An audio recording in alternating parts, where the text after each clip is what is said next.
think other retreats, certainly the ones I've looked at, whilst they're really heavily focused on the writing, the same as this retreat, the luxury, if you like, the space to just really be pampered is not quite the same.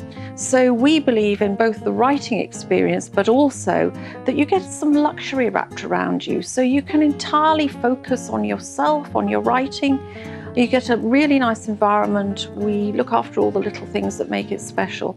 And so you feel as though you have treated yourself. You just haven't been away on what is a writing exercise. It's things like 4-star accommodation, so lovely rooms, all en suite, beautiful gardens to go and relax in or to write in if that's what you want to do.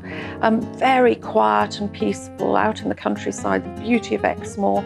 And then things like lovely fluffy white towels, lovely white Egyptian bed linen, and great food, all of it locally sourced.